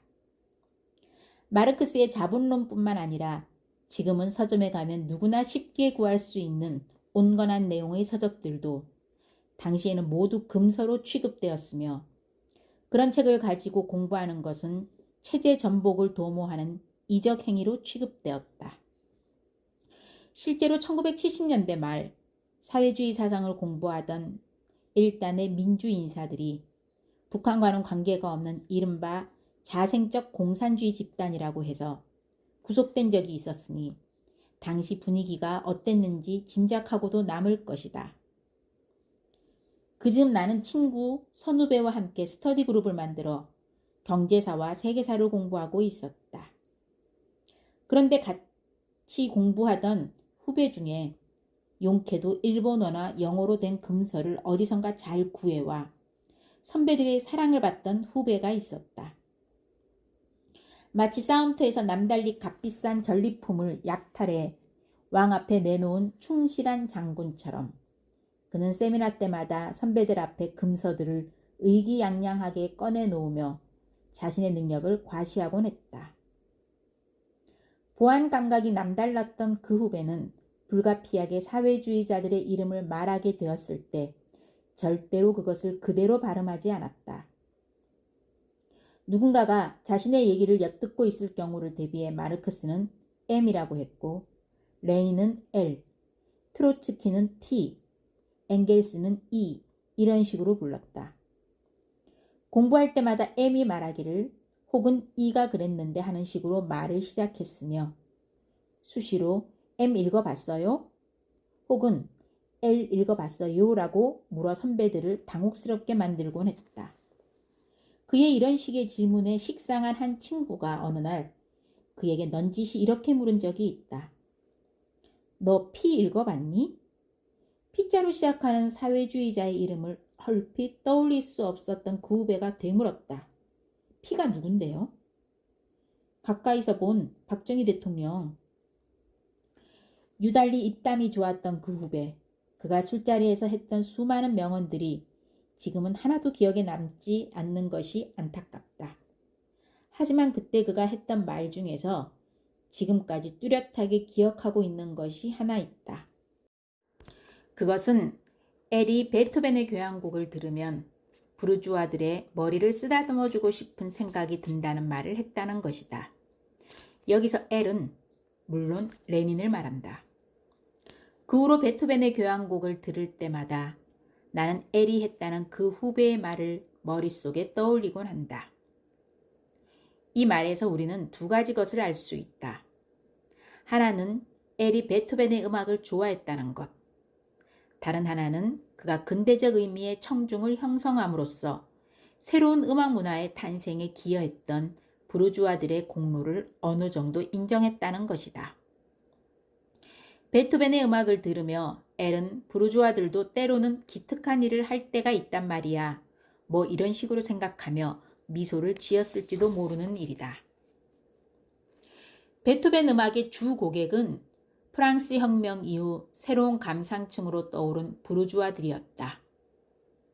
굴욕적이기는 하나 귀족이나 교회의 보호를 받으며 안정적으로 음악 활동을 할 수 있었던 전대의 작곡가들과는 달리 베토벤은 부르주아라는 천차만별의 수준과 취향을 가진 청중을 만족시켜야 하는 척박한 현실에 내동댕이 쳐져 있었다. 당시 연주회에 모인 부르주아들은 궁정음악회에서 연주를 듣던 귀족들과는 본질적으로 다른 사람들이었다. 그들은 귀족보다 음악을 평가하는 훈련이 덜 되어 있었으며 게다가 변덕스러웠다. 귀족의 후원을 받을 때는 후원자 한 사람만 만족시키면 되었지만 이제 작곡가들은 연주회가 열릴 때마다 늘 새로운 청중들을 새롭게 만족시켜야 하는 처지에 놓였다. 이때부터 작곡가들의 새로운 투쟁이 시작되었다. 주문에 의해 객관적인 작품을 만들어 내던 때와는 달리 이 시대 작곡가들은 청중의 기억 속에 영원히 남을 만한 전무후무한 작품을 써야만 했다. 하이든이 100편이 넘는 교향곡을 썼고 모차르트가 41편의 교향곡을 쓴 것에 비해 베토벤이 겨우 9편의 교향곡밖에 쓰지 못했던 이유가 바로 여기에 있다. 이 시대에는 하나의 예술작품이 그 어느 것으로도 대체 불가능한 유일무이한 존재가 되어야만 했던 것이다. 베토벤의 원숙기 이후 작품들은 모두 이런 개인적이고도 주관적인 투쟁의 과정을 거쳐 탄생한 것들이다. 그리고 그의 작품 중에서 이런 자기 고백적인 투쟁 과정을 가장 효과적으로 보여주고 있는 것이 바로 교향곡이 아닌가 싶다. 표현의 강도를 끊임없이 고양시키며 청중의 주의를 효과적으로 집중시키는 그의 교향곡을 듣고 있으면 부르주아들의 머리를 쓰다듬어 주고 싶어 했던 레닌의 심정을 어느 정도 이해할 것 같은 기분이 든다. 베토벤의 교향곡이야말로 부르주아들은 아니면 탄생할 수 없었던 이 시대 예술의 금자탑과 같은 것이었기 때문이다. 알다시피 베토벤은 모두 9개의 교향곡을 썼다. 하나의 교향곡을 작곡할 때마다 각각의 작품에 쏟아부었던 베토벤의 에너지는 하이든이나 모차르트의 그것과는 비교가 안 될 정도였다. 새로운 교향곡은 청중과 비평가들의 관심을 집중시켰으며 그때마다 그들은 각자의 취향에 따라 새 작품에 대해 긍정적 혹은 부정적인 평가를 내리곤 했다. 당시의 새로운 교향곡의 발표는 그것 자체가 하나의 커다란 사건이었는데 왜냐하면 그 교향곡은 다른 것으로도 대체될 수 없는 유일무이한 것이기 때문이다. 그런 의미에서 이제 소개하려는 7번 교향곡만큼 대단한 사건이 되었던 작품도 드물 것이다. 베토벤이 5번과 6번 교향곡을 잇따라 발표한 이듬해인 1809년 나폴레옹군이 빈으로 쳐들어왔다. 프랑스 군대가 머물고 있는 어수선한 상황에서 창작에 몰두할 수 없었던 베토벤은 한동안 대작에 손을 대지 않고 있었다. 그러다가 프랑스군이 물러가 사회가 어느 정도 안정을 찾기 시작한 1811년에 비로소 새로운 교향곡에 착수할 수 있었다. 그 결과 탄생한 것이 바로 7번 교향곡이다. 7번 교향곡의 초연은 1813년 12월 오스트리아 빈에서 있었다. 워낙 공백 기간이 길었기 때문인지 이 작품에 거는 청중들의 기대는 남다른 것이었다. 모두들 기대 반 호기심 반으로 연주회 장을 찾았다. 당시 초연에는 빈에서 활동하던 유명 연주자들이 모두 참여하였는데 슈판치히, 롬베르크, 슈포르, 드라고네티 등이 현악 파티에서 연주를 했고 마이어베르 홈펠이 드럼을, 모실레스는 심벌지를 쳤다. 그런가 하면 당시 15살이었던 슈베르트도 청중석에 앉아 대선배의 역작을 감상했다고 한다. 청중들이 모두 나폴레옹 군대를 물리친 승리의 기쁨에 취해 있었기 때문일까? 빈에서의 초연은 큰 성공을 거두었다. 특히 제2악장 알레그레토는 청중의 요청에 의해 이례적으로 2번이나 연주되는 해프닝이 벌어졌다고 한다. 하지만 당시 청중들이 모두 이 작품에 열광했던 것은 아니다. 독일 라이프치히에서 연주되었을 때 청중들은 모두 베토벤이 술에 취해서 이 곡을 작곡했을 것이라고 얘기했으며 베버 같은 작곡가는 이제야말로 베토벤이 정신병원에 갈 때가 된 것 같다라는 말로 이 곡을 혹평했다. 이로 미루어 짐작할 수 있는 것처럼 7번 교향곡에는 듣는 사람의 감각을 당혹스럽게 만드는 그 무엇이 있었다. 3번 영웅이나 5번 운명, 6번 전원, 9번 합창으로 대표되는 베토벤의 교향곡을 즐겨 듣는 사람이라면 누구나 7번 교향곡이 이들 교향곡과는 다른 성격을 띠고 있다는 것을 느낄 수 있을 것이다. 이 음악 속에는 지금까지 우리가 한 번도 상상해 본 적이 없는 베토벤이 있다. 마치 술 취한 듯 비틀거리는 베토벤이다.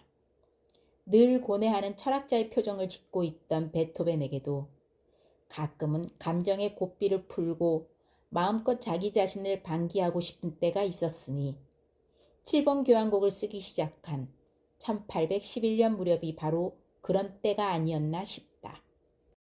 물론 이 시기에도 베토벤은 가난이나 귓병의 악화와 같은 개인적인 불행으로 고통을 겪고 있었다. 이런 불행한 상황에서 벗어날 만한 뾰족한 방도가 있었던 것은 아니지만 전쟁이라는 외부 요인이 그의 고통을 더욱 가중시켰던 것만큼은 틀림없는 사실이다.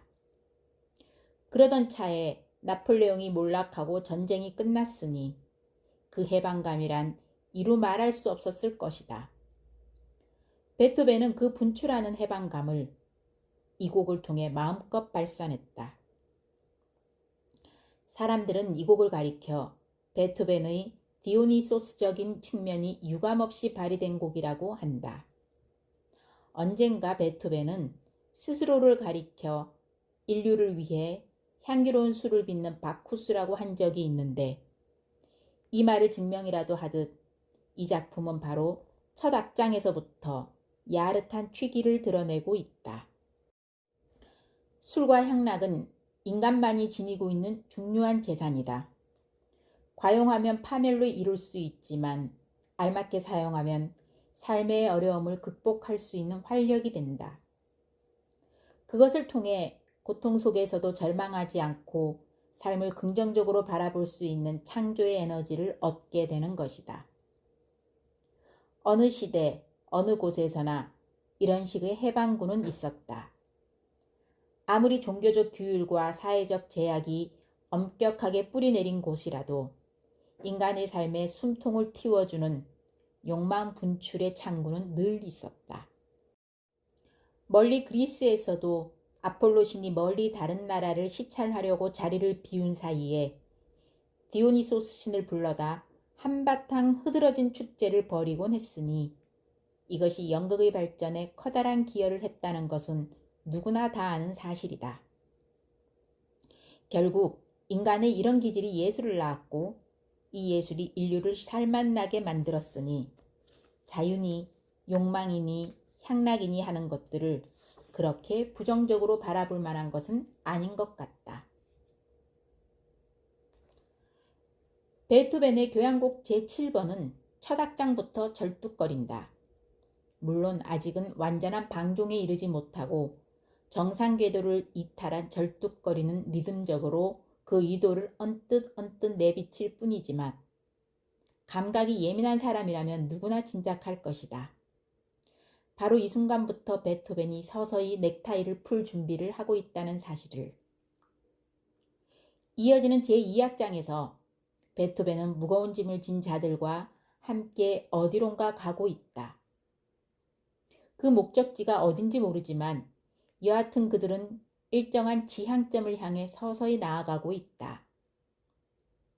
디오니소스 축제가 벌어지는 쾌락을 그 광장으로 가고 있는 것일까? 미래에 다가올 불꽃 같은 환희의 시간을 고대하며 죽음의 고행을 감내하고 있는 사람들의 행렬. 이들의 행렬을 묘사하는 데 있어서 베토벤이 사용한 수사법은 점층법이다. 낮은 곳에서 높은 곳으로의 이동, 어두운 곳에서 밝은 곳으로의 이동. 이런 점진적인 고향을 통해 음악은 늘 클라이맥스에 이른다. 눈부시게 빛나는 사막장이 시작이 된 것이다. 하늘 위로 쏘아올린 불꽃처럼 무수히 많은 음들이 높은 곳에서 낮은 곳으로 반짝이며 떨어진다. 분수처럼 화려하게 흩어지는 색색의 음들과 눈부신 리듬 속에 분출하는 그 무한한 자유의 희열의 에너지여. 한때 베토벤의 전기를 썼던 로망 롤랑은 베토벤의 교향곡 7번을 가리켜 초인적인 정력의 엄청난 낭비이며 그 낭비의 즐거움이라고 했다. 엄청나게 소모적인 낭비의 즐거움, 그것은 바로 사막장을 두고 하는 말이 아니었을까. 이 엄청난 낭비가 제4악장의 방종을 불러온다. 여기서는 모든 음들이 거나하게 술에 취해 비틀거린다. 붉게 충혈된 눈에 비치는 세상도 온통 춤을 추고 있다. 그래, 이제 우리 한번 질탕하게 놀아보자. 이렇게 한 번씩 놀아주지 않으면 내 예민한 신경줄은 더 이상 견디지 못하고 나를 파멸로 몰아갈 것이다. 더 이상 미치지 않기 위해, 이 비정상적인 세상에 정상인으로 살아남기 위해 나는 오늘도 기꺼이 이 술 취한 가락에 몸을 맡기고 흥에 겨워 춤을 춘다. 술에 겨워 춤을 춘다. 해마다 여름이 되면 미국 유타주의 한 사막에서 이상한 축제가 벌어진다고 한다. 일상으로부터의 탈출을 꿈꾸는 사람들이 일주일 동안 사막의 해방구에서 현대판 디오니소스 축전을 벌이는 것이다. 예술가들은 상식을 뛰어넘는 기발한 착상의 작품을 만들거나 행위 예술을 하고, 일반 참가자들 역시 자기 자신을 나타내는 그 무엇인가를 하는데, 중요한 것은 그 표현의 정도가 극한에까지 이르러야 한다는 것이다. 조각품에 불을 지르고 괴성을 지르며 춤추고 노래하고, 사람들은 이 축제에서 평소에 억압되었던 인간 본연의 방종기질을 마음껏 발휘한다. 하지만 이 자유로운 축제에도 한 가지 규칙이 있는데, 그것은 사진이나 비디오 촬영과 같이 기록을 남기는 모든 행위를 일체 금한다는 것이다. 사막에서의 일주일을 모든 것으로부터 철저하게 해방된 그야말로 완벽한 자유 속에서 보내는 것이다. 이렇게 일주일 동안 광란의 축제를 벌이고 난 후 참가자들은 그 모든 열기와 방종과 자유를 사막의 모래 속에 묻어버리고 표표히 일상으로 돌아간다고 한다. 언제 그랬냐는 듯이 모두들 평범한 아버지, 어머니, 아들, 딸, 선생님, 학생, 회사원으로 돌아가는 것이다. 그렇다면 이 광란의 축제도 결국 일상으로 잘 돌아가기 위한, 일상에 잘 적응하기 위한 하나의 통과 의례 같은 것이 아닐까. 우리 모두가 그랬듯 베토벤에게도 해방구가 필요했을 것이다. 교향곡 제7번은 그의 해방구였다. 이 해방구에서 베토벤은 새로운 창작의 에너지를 얻었다. 교향곡 제9번 합창과 같은 걸출한 역작이 탄생하는데 이토록 엄청나게 낭비적인 통과 의례가 필요했던 것이다. 젊은 날의 열정. 슈만, 피아노 협주곡. 믿기지 않겠지만 나에게도 소설가를 꿈꾸던 시절이 있었다. 물론 처음부터 그랬던 것은 아니다. 어렸을 때 학교에서 장래희망을 물으면 별다른 소신 없이 외교관, 피아니스트, 교수, 현모양처와 같이 잘나가는 직업을 주워 섬기곤 했지만 내 미래의 청사진 어디에도 소설가는 없었다. 그러던 내가 갑자기 글 쓰는 직업에 대해 동경을 갖게 된 것은 아버지가 사다 준 안내의 일기를 읽고부터였다. 그때가 중학교 1학년 때였을 것이다. 사춘기 소녀의 내밀한 고백을 담은 그 일기를 읽으면서 난 인간의 마음을 움직이는 글의 힘을 알게 되었다. 그때부터 거의 목숨을 걸고 일기를 썼던 것 같다. 옆자리의 친구가 너는 일기 쓰기 위해 사는 사람 같아라고 말할 정도였으니까. 일기 다음으로 내가 도전한 문학 장르는 바로 소설이었다. 중학교 1학년짜리가 소설을 쓰면 뭐 얼마나 잘 썼겠는가. 그 내용이라는 것이 참으로 유치찬란하기 그지없는 것이었다. 내 소설의 주인공은 젊은 느티나무와 머무르고 싶었던 순간들의 주인공을 적당히 합쳐놓은 것이었는데, 그런 주인공이 너무나 멋지게 생긴 남자와 사랑을 나누다 어느 날 백혈병에 걸려 혼자 산속에 들어가 외로운 죽음을 맞는다는 것이 줄거리였다. 그때 내 소설을 읽고 친구가 해준 코멘트, 왜 하필 산속에 들어가서 죽니? 이런 정도였으니 당시 내 소설의 수준이 어느 정도였는지 짐작이 가고도 남을 것이다. 하지만 그럼에도 글쓰기에 대한 나의 정열은 쉽게 꺾이지 않았다. 그 후로도 오랫동안 나는 수준이 거기에서 거기인 유치찬란한 소설을 계속 써댔으며, 그때마다 내 주변의 독자들은 자기 나름대로의 정성 어린 코멘트를 해주곤 했다. 내가 이런 식의 글쓰기를 그만둔 것이 20대 중반이었으니 사람이 주제 파악을 하는데 그토록 오랜 시간이 필요한 모양이다. 어느 날 서가에서 책을 찾다가 우연히 한쪽 구석에 처박혀 있던 습작 노트 하나를 발견했다. 20여 년 전에 사용했던 노트다. 반가운 마음에 빛바랜 노트의 겉표지를 넘기니 지금은 낯선 내 젊은 날의 글씨체가 한눈에 들어온다. 그것은 편지 형식을 띤 독백체의 소설이었다. 당시 나는 낭만주의 문학에 심취해 있었는데 이 소설 속의 주인공도 그런 인물 중에 하나였다. 20여 년 전에 쓴 글을 다시 읽으니 참 낯설다는 느낌이 들었다. 한때는 가없는 절망과 고통과 희망과 기쁨의 원천이었으되 이제는 그저 빛바랜 사진처럼 희미하게만 떠오르는 내 젊은 날의 시간들. 그것이 지금 내 눈에 낯설고 미숙해 보인다고 해서 그 시절 내 감정이 진실이 아니었다고 말할 수는 없을 것이다. 나한테 연락 온 것 없었니? 이제는 집에 들어오자마자 이렇게 묻는 것이 거의 습관이 되어버렸습니다. 언제나 똑같은 대답이 나올 것이라는 것을 뻔히 알면서도 허망한 기대를 버리지 못하고 늘 이렇게 묻곤 하지요. 그러나 언제나 그랬던 것처럼 당신은 오늘도 요지부동 말이 없습니다. 나는 알고 있습니다. 당신의 침묵이 무엇을 의미하는지. 이제 우리 기쁜 젊은 날은 갔다는 것. 비오는 날의 의기투합이며 강가 선술집에서의 치기 어린 술주정. 영화 속 연인들만큼이나 기꺼이 유치했던 사랑의 말들. 그리고 서로의 마음에 깊은 상처를 안겨준 말다툼에 이르기까지. 우리가 함께했던 그 많은 시간들을 이제는 두고두고 고통으로 떠올릴 수밖에 없다는 것을.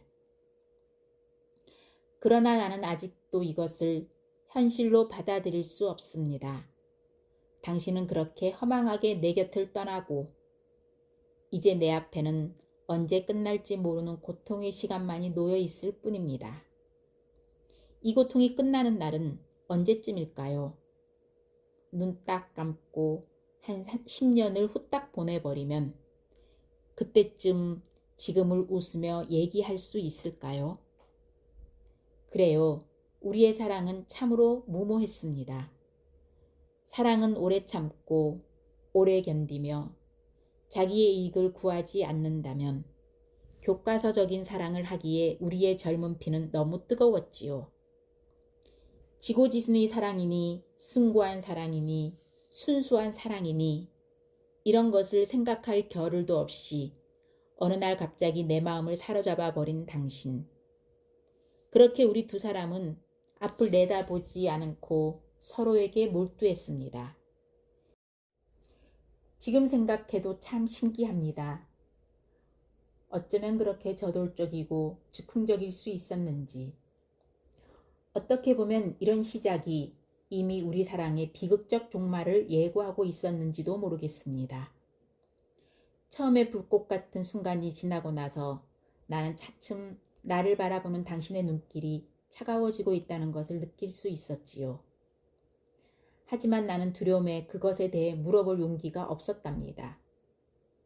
그래서 당신으로부터 헤어지자는 말을 듣기 전에 먼저 이별을 통고하고 말았지요. 그 후에 나의 삶이 어땠는지 상상이나 해보았나요? 나는 거의 지옥 같은 날들을 보냈답니다. 그때 출근길 차창 밖으로 보이는 산천은 왜 그렇게 싱싱하던지요. 연초록빛으로 눈부신 생명력을 발휘하고 있는 4월의 산천은 그야말로 잔인하게 아름다웠습니다. 그 화려하게 피어나는 생명 앞에서 사랑을 잃어버린 나는 너무나 초라한 존재였습니다. 엘리어트가 4월을 잔인한 달이라고 한 것도 바로 이 때문이 아니었을까요? 그때 나를 가장 참을 수 없게 한 것은 산등성이 여기저기 피어있는 진달래였습니다. 이영도의 시구처럼 진달래는 난만이 매뜩마다 눈부시게 피어있지요. 그 진달래의 아련한 분홍빛이 왜 그렇게 서럽게 가슴에 어필해 오던지요.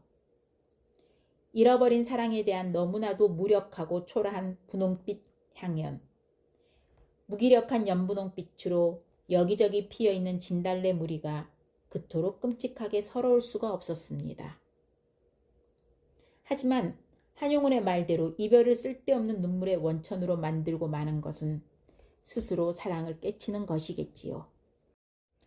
나는 님의 침묵을 공책 가득히 써놓고 매일 경전을 읽듯이 그것을 읽으면서 걷잡을 수 없는 슬픔의 힘을 옮기면 세상에 못할 일이 없다는 생각을 했습니다. 흐트러지는 마음을 다잡으며 내 스스로 우리들의 짧은 사랑을 아름답게 추억하려고 노력했지요. 여하튼 시간이 모든 것을 해결해 줄 것입니다. 지금으로부터 20년쯤 지난 다음 이 편지를 다시 읽는다면 어떤 느낌이 들까요? 분명한 것은 그때는 지금보다 훨씬 편안한 마음으로 이 편지를 읽게 될 것이라는 사실입니다. 그때쯤 되면 열병 같았던 내 젊은 날의 고통조차 돌이킬 수 없는 날에 대한 동경으로 찬란하게 음색되겠지요. 내일 차창 밖의 초목들은 또 어떤 싱싱함으로 나를 서럽게 할까요? 이런 생각을 하며 나는 오늘도 고통 같은 하루를 마감합니다. 젊은 시절 내 글 속의 주인공은 늘 이렇게 무언가를 그리워하고 사랑하고 고통스러워하는 인물이었다. 그녀는 김소월과 한용운, 릴케와 괴테, 그리고 슈만을 좋아했다. 그리고 슈만의 곡 중에서는 특히 피아노 협주곡을 좋아했다. 세상에 수없이 많은 낭만주의 작곡가들이 있고 세상에 수없이 많은 낭만주의 음악이 있지만 슈만의 피아노 협주곡만큼 낭만주의의 본질을 꿰뚫고 있는 음악이 또 있을까? 열정, 슬픔, 광기, 갈등, 긴장, 환희, 절망, 고통, 사랑. 슈만의 피아노 협주곡에는 이런 모든 낭만적인 감정들이 총망라되어 있다. 이 곡을 작곡했을 때 슈만은 창작열에 있어서나 인생에 있어서 그야말로 최전성기를 구가하고 있었다. 클라라의 아버지를 상대로 지루하게 벌여온 법정 싸움에서 승리를 거둔 슈만은 드디어 사랑하는 클라라와 정식으로 결혼식을 올릴 수 있었다. 31살의 청년 슈만은 클라라와 결혼을 진심으로 기뻐하며 친구에게 나는 훌륭한 아내를 얻었다. 더 말할 나위 없이 행복하다라는 편지를 보냈다고 한다. 이렇게 우여곡절 끝에 사랑을 쟁취한 두 사람은 길지 않은 결혼 생활 동안 무려 8명의 아이를 낳는 왕성한 생산력을 과시해 주변을 놀라게 했다.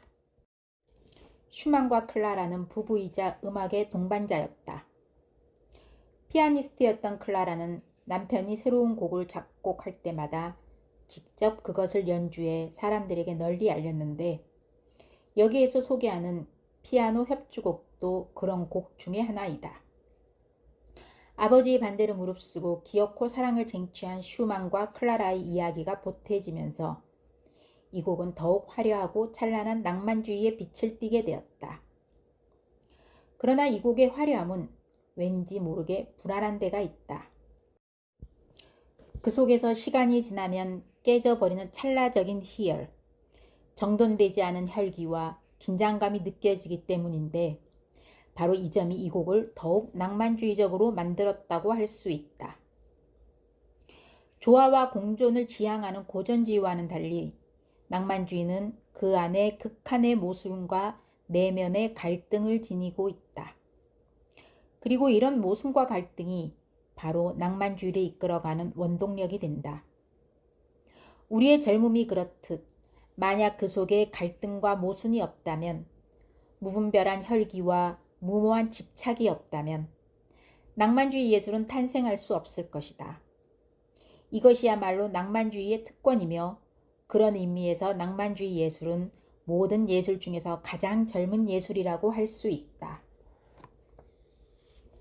낭만주의라는 용어는 원래 영웅적인 인물이나 사건을 다룬 중세 문학을 일컫는 로망스라는 고대 프랑스어에서 나온 것이다. 지금은 19세기 고전주의에 이어 등장한 새로운 예술 사조를 가리키는 말로 쓰인다. 앞 시대의 고전주의가 질서와 균형, 평온을 지향했던 반면 낭만주의는 환상과 정열, 자유를 지향한다. 예술과 인간에 대한 태도에 있어서도 고전주의와 낭만주의는 서로 구별된다. 고전주의가 객관적이라면 낭만주의는 주관적이다. 낭만주의에서는 규칙과 질서보다 예술가와 자유와 개성이 중요하다. 낭만주의가 탄생할 수 있었던 배경에는 자유와 평등의 이념을 내걸었던 프랑스 혁명이 중요한 역할을 했다. 프랑스 혁명은 예술이 객관적 기준이나 권위로부터 해방되어 그 자신의 기준으로 만들어지고 평가받는 시대로 돌입하는 계기를 만들어준 역사적 대사건이었다. 프랑스 혁명 이후 경제의 주도권이 세습적 봉건영주에서 상공업으로 중심으로 자유롭게 경제활동을 하는 중산계급으로 서서히 넘어가면서 인간의 자유와 평등이 다른 어떤 것보다 중요한 가치가 되었다. 경제뿐만 아니라 정치, 사회, 종교 등 모든 분야에서 개인의 자유가 우선시되었으며 이런 개인주의가 낭만주의를 일으키는 원동력이 되었다. 일체의 권위를 거부하는 개인주의는 낭만주의 이후 이어져 온 근대 예술의 살아있는 원리였다. 예술가들이 이렇게 주관적인 태도를 가지게 된 배경에는 프랑스 혁명 이후 새롭게 부상한 예술 감상층의 변화가 큰 역할을 했다. 음악 분야를 예로 들어보면 고전주의 시대 작곡가들은 대개 교회와 궁정, 귀족에 예속되어 있었다. 고용주로부터 생계를 보장받는 대신 고용주가 원하는 음악을 써야 했다. 하지만 낭만주의 시대로 들어오면서 고용주와 고용인의 관계가 서서히 무너지기 시작했다. 작곡가들은 자신의 생계를 책임져 줄 고용주 없이 다양한 사람들을 대상으로 하는 예술 시장에 무방비 상태로 내몰렸다. 19세기 청중들은 다양한 취향과 천차만별의 예술적 감시관을 가진 사람들이었으며 이런 시대의 모든 사람들의 마음에 드는 음악을 작곡한다는 것은 애초에 불가능한 일이었다. 결국 예술가들은 자기 자신의 자유의지에 따라 자신의 자발적인 창의적 욕구에 따라 작곡할 수밖에 없었다. 낭만주의 예술의 특징은 현실을 초월해 영원한 것, 도달할 수 없는 것, 환상적인 것을 잡으려 한다는 데 있다. 계몽주의 시대에는 인간의 이성으로 확인하고 논중할 수 없는 것은 모두 가치 없는 것으로 여겼다.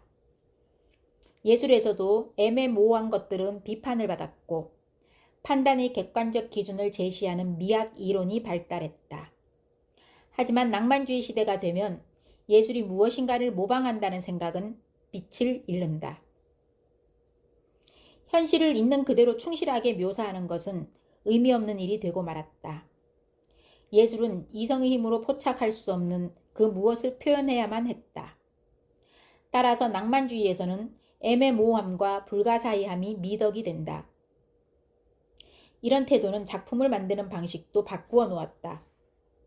낭만주의 예술가들은 그동안 자신들을 옥죄었던 고전주의 형식의 틀을 깨고 그 자신의 정서와 직관에 따라 작품을 만들었다.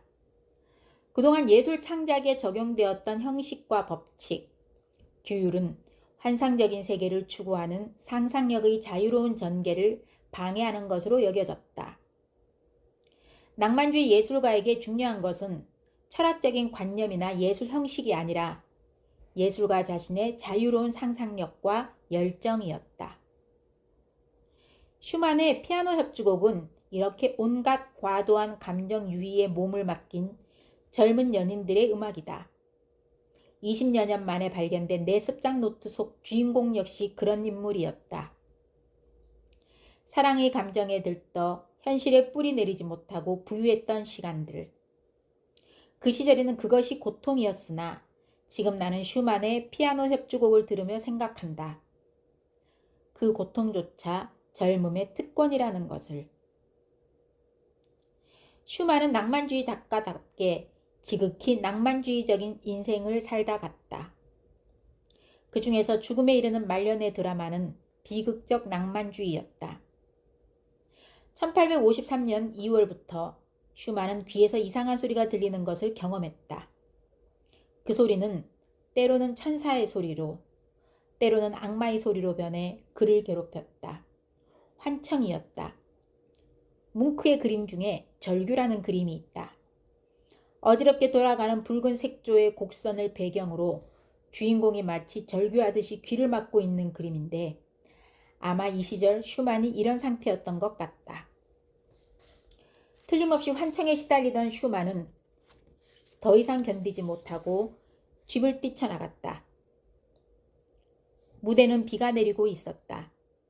낭만주의적으로 생을 마감하기에 더없이 좋은 무대 배경.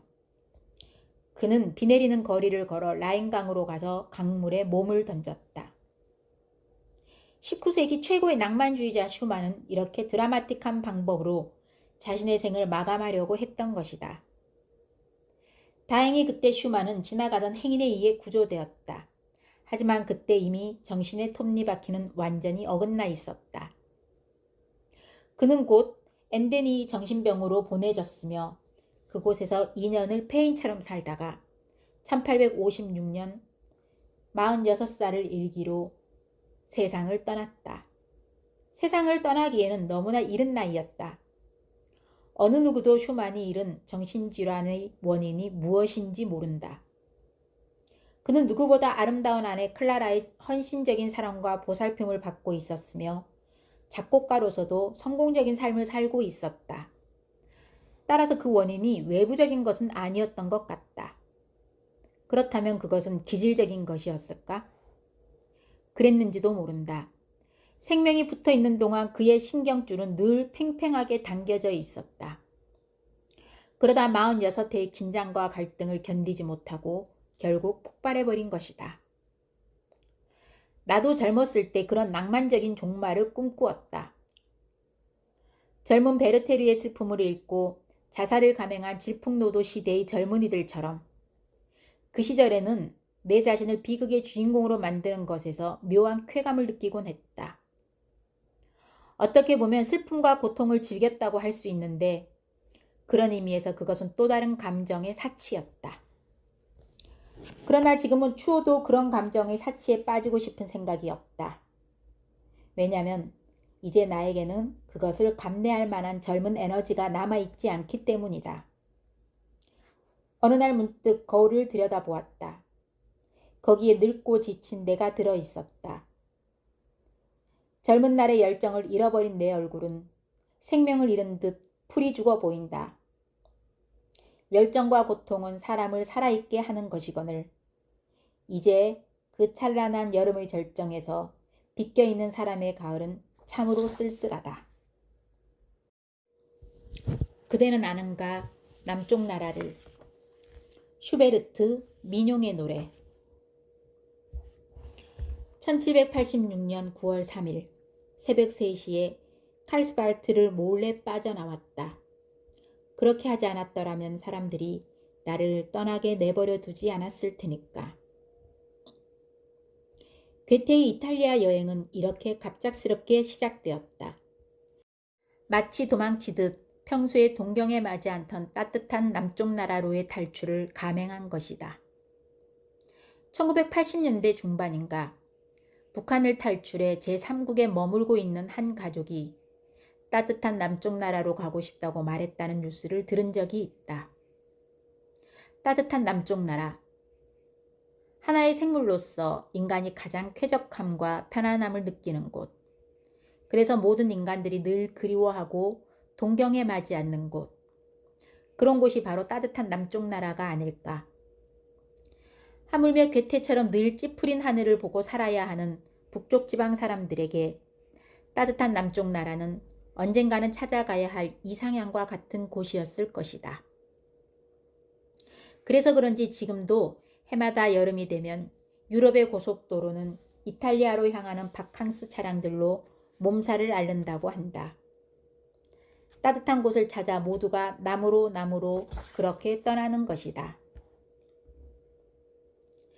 저녁이 다가와 부드러운 대기 속에 몇 점 안 되는 구름이 하늘에 멈춰 선 것처럼 산말 위에서 휴식을 취하고 있을 때나 해가 진 후 풀벌레들의 울음소리가 크게 들려오기 시작할 때면 나는 내가 지금 은거 중이거나 유랑 중이라는 느낌이 전혀 들지 않고 이 세상이 내 집처럼 아주 편안하게 느껴진다. 마치 이곳에서 태어나고 자라나 그린랜드 해역으로 고개를 잡으러 갔다가 막 돌아온 사람이라도 되는 것처럼 모든 것이 편안하게 느껴진다. 괴테는 이탈리아에서의 느낌을 이렇게 적고 있다. 그는 라이프치히 대학 시절 고대 그리스 예술에 대해 깊이 연구한 빈켈만의 글을 읽고 크게 감동을 받은 것으로 알려져 있는데 아마 이때부터 고대 그리스 로마의 유적이 숨쉬고 있는 먼 남쪽 나라를 그리워했던 것 같다. 이런 남쪽 나라에 대한 그리움은 그의 소설 빌헬름 마이스터의 수업 시대에 나오는 민용이라는 소녀를 통해 구체적으로 형상화된다. 이 소설의 주인공인 빌헬름은 괴테처럼 경제적으로 유복한 시민계급의 아들로 태어났다. 빌헬름의 아버지는 그가 가업을 이어 훌륭한 상인이 되기를 바랐지만 어려서부터 연극에 심취해 있었던 그는 이런 세속적인 일에는 별다른 관심이 없었다. 그러던 어느 날 그는 아버지의 뜻에 따라 상인으로서의 실무를 익히기 위해 다른 도시로 여행을 떠난다. 그런데 여행 도중 어느 마을에 묵었다가 우연히 수수께끼와 같은 소녀 민용을 발견하게 된다. 어린 시절 고개 단 사람들에 의해 유괴되어 이곳에 온 민용은 자신의 과거에 대해서는 일체 입을 다무는 수수께끼와 같은 존재다. 그는 어느 누구도 그녀의 진짜 이름이 무엇인지, 고향이 어딘지, 부모가 누구인지 알지 못한다. 고개 단 사람들이 그녀를 민용이라는 프랑스식 이름으로 불렀기 때문에 그냥 민용이 된 것이다. 그러던 중 빌헬름은 우연한 기회에 민용을 자신의 딸로 삼게 된다. 이 민용이 늘 가고 싶어하는 곳이 있다. 바로 남쪽 나라 이탈리아다. 그대는 아시나요? 레몬꽃 피는 나라를. 그늘진 잎 사이에 황금빛 오렌지가 빛나고 푸른 하늘에서 부드러운 바람이 불어오며 협죽도는 고요히 월계소는 드높이 서 있는 곳. 그 나라를 아시나요? 그곳으로 가고 싶어요. 당신과 함께. 그대는 아시나요? 그 집을. 둥근 기둥이 지붕을 떠받치고 휘황찬란한 홀과 빛나는 방이 있는 그 집. 대리석 입상들이 날 바라보며 가엾은 아이야, 무슨 몹쓸 일을 당했느냐 이렇게 물어주는 곳. 그곳을 잘 아시나요? 그곳으로 가고 싶어요. 당신과 함께 오 나의 보호자여. 그대는 아시나요? 그 산, 그 구름다리를. 노새가 안개 속으로 제 갈 길을 찾고 동굴 속에서는 늙은 용이 사는 곳. 무너져 내리는 바위 위로 다시 폭포수 흘러내리는 곳. 그곳을 아시나요? 그곳으로 가고 싶어요. 우리의 갈 길이 뻗어 있어요. 그곳으로 가요. 나의 아버지. 민용은 일상적인 대화에서는 일체 자기 자신에 대한 이야기를 하지 않고 가끔 한 번씩 부르는 노래를 통해서만 자기 자신을 암암리에 드러내고 있다. 소설 속의 민용은 모두 4편의 노래를 부르는데 그 가사가 대단히 암시적인 것이 눈에 띈다. 이 4편의 노래가 슈베르트가 모두 곡을 붙였다. 이것을 보통 민용의 노래라고 하는데 그중 첫 번째 곡이 앞에 소개한 그대는 아시나요이다. 이 노래의 가사를 살펴보면 그녀의 고향이 레몬꽃 피고 황금빛 오렌지가 빛나는 따뜻한 남쪽 나라라는 것을 알 수 있다. 집에 세워진 조각상이 가엾은 아이야 무슨 몹쓸 일을 당했느냐라고 묻는 대목이 그녀의 슬픈 과거를 암암리에 보여주고 있다. 그 노래를 2번째 부르고 났을 때 그녀는 잠깐 그쳤다가 빌헬름을 똑바로 쳐다보며 물었다. 그 나라를 아시나요?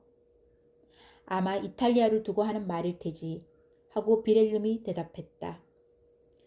그런데 넌 그 노래를 어디서 배웠니? 이탈리아에서요. 민용이 의미심장하게 대답했다.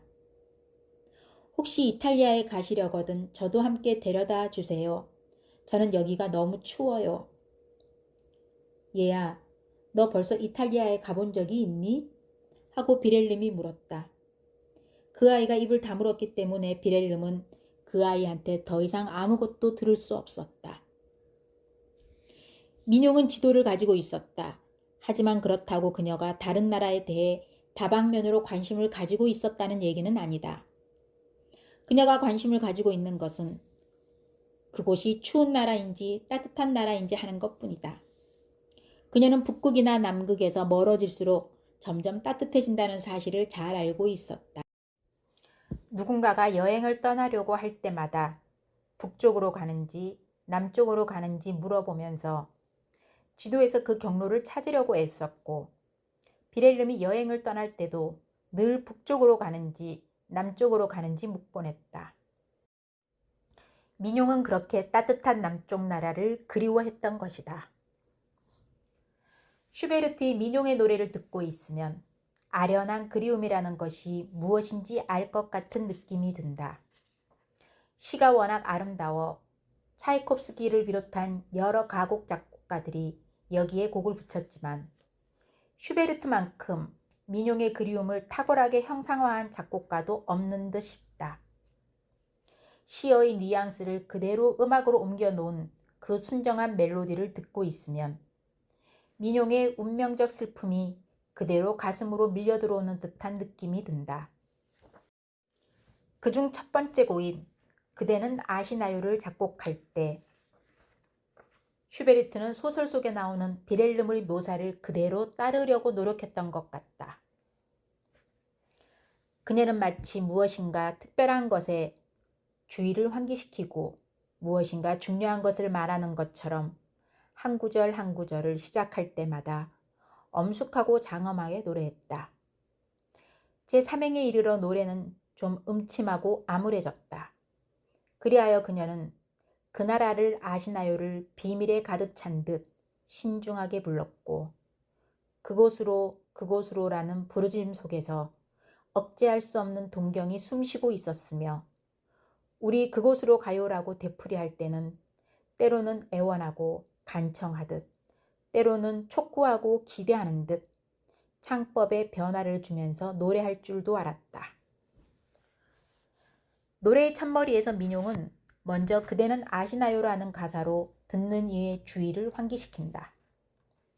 그런 다음 물결치는 피아노 소리와 함께 부드러운 바람이 푸른 하늘로부터 불어오는 곳을 노래하는데, 여기서 멜로디는 부드러운 바람을 그대로 옮겨놓은 듯 부드럽고 서정적으로 흘러간다. 이렇게 서정적인 단락이 끝난 다음 돌연 피아노가 음산한 느낌의 화음을 아르페지오로 연주한다. 그러고 나면 아주 신중하고 비밀스럽게 단어의 의미를 하나하나 음미하는 듯한 억양으로 그곳을 아시나요라고 묻는다. 그리고 가사의 뉘앙스를 그대로 음악으로 재현하는 슈베르트의 천재성이 엿보이는 부분이다. 그런 다음 노래는 돌연 분위기를 바꾼다. 격렬한 피아노 반주에 맞추어 그곳으로 그곳으로 하고 격정적으로 부르짖는데, 괴테의 말대로 이 부르짖음 속에는 억제할 수 없는 동경이 들어있다. 비렐름은 아버지로부터 부여받은 상인으로서의 실무 수업은 뒤로 한 채 여행 도중 만난 유랑극단에 합류한다. 그러다 어느 마을에서 강도들을 만나 심하게 부상을 입는데, 바로 그때 한 아름다운 여인이 마치 구세주처럼 나타나 그를 치료해준다. 그 이후 빌헬름은 이 이름 모를 여인을 동경하게 된다. 어느 날 그가 꿈꾸는 듯한 그리움에 빠져 있는데 어디선가 노래소리가 들려왔다. 민용과 하프 타는 노인이 부르는 이중창이었다. 오직 그리움만이 아는 이만이 내 이 괴로움을 알리. 혼자 모든 즐거움과 담을 쌓아놓은 곳에 앉아 저 멀리 창공을 바라본다. 아, 날 사랑하고 안아주는 사람은 그렇게도 먼 곳에 있구나. 눈은 어지럽고 가슴도 타들어간다. 오직 그리움을 아는 이만이 내 괴로움을 알리라. 오직 그리움을 아는 이만이라는 이 제목의 노래는 민용의 노래 중에서 가장 처연한 노래이다. 오직 그리움을 아는 이만이라고 시작하는 첫 구절부터 비탄조의 멜로디가 나오는데 마치 한숨 쉬듯 탄식하는 멜로디에서 무엇인가를 애타게 그리워하는 사람의 고통을 느낄 수 있다. 이렇게 비탄조로 시작하는 멜로디는 가슴이 타들어간다라는 부분에서 걷잡을 수 없는 격정으로 바뀐다. 고통 끝에 찾아오는 극심한 감정의 동요. 그러나 결국 이 격정은 또 다른 체념으로 이어지고 노래는 또다시 탄식한다. 오직 그리움을 아는 사람만이 내 이 괴로움을 알 것이라고. 또 다른 민용의 노래 말하라 하지 않고는 이 소설의 5부 끝부분에 나온다. 괴테는 민용이 그동안 여러 차례 이 노래를 불렀지만 주인공 빌헬름에게 너무나 많은 일이 일어나는 바람에 미처 소개할 기회가 없어서 5부가 끝나는 시점에 비로소 이 노래를 소개한다고 쓰고 있다. 말하라 말하지 않고 침묵하게 내버려 두세요. 비밀을 지키는 것은 나의 의무니까요. 내 마음속 모두 당신에게 보여드리고 싶지만 운명이 그것을 허락하지 않아요. 때가 되어 아침 해가 떠오르면 어두운 밤은 쫓겨나며 제 정체를 밝히지요. 단단한 바위도 제 가슴 풀어 헤쳐 깊이 감춰둔 샘물대지에 선사하죠. 누구나 이의 품 안에서 안식을 찾고 가슴에 맺힌 한을 풀 수 있어도 이 내 입술만은 맹세코 굳게 닫혀 신이 아니면 열 수 없어요. 여기서 민용이 말하는 비밀과 의무, 운명이란 과연 무엇일까? 대체 무엇이 그녀로 하여금 신이 아니면 들을 수 없는 그녀만의 비밀을 간직하게 했을까? 이 노래는 다음과 같은 사연이 있다. 민용은 이탈리아 밀라노 근방에서 태어난 것으로 추측된다. 그녀의 고향이 이탈리아라는 것은 앞에 노래한 그대는 아시나요에서 이미 암시되어 있다. 하지만 그녀 자신의 입으로 고향이 어딘지, 부모가 누구인지, 자신의 본래 이름이 무엇인지는 말한 적이 없다. 민용은 아주 어린 나이에 길을 잃었는데 그때 어떤 사람이 집이 어디냐고 물은 다음 그녀를 집에 데려다 주지 않고 강제로 납치하는 불행한 경험을 했다. 민용이 어린 나이임에도 집 주소를 또박또박 말할 수 있다는 사실을 알게 된 유괴범들은 어느 날 사냥에서 돌아와 자기들끼리 얘기하는 도중 민용이 집으로 돌아가는 길을 찾지 못하도록 해야 한다고 말했다. 자는 신용을 하고 있다 이 이야기를 들은 민용은 순간 가슴속으로 무서운 절망감이 밀려오는 것을 느꼈다. 그런데 바로 그때 성모 마리아가 나타나 앞으로 그녀를 돌보아 주겠다고 약속했으며 그날 이후로 그녀는 더 이상 아무것도 믿지 않고 누구에게도 자기의 내력을 얘기하지 않게 되었다. 이 노래에서 비밀이니 의무니 운명이니 하는 것은 바로 이것을 말한다. 가슴속에 비밀을 간직한 신비의 소녀 민용.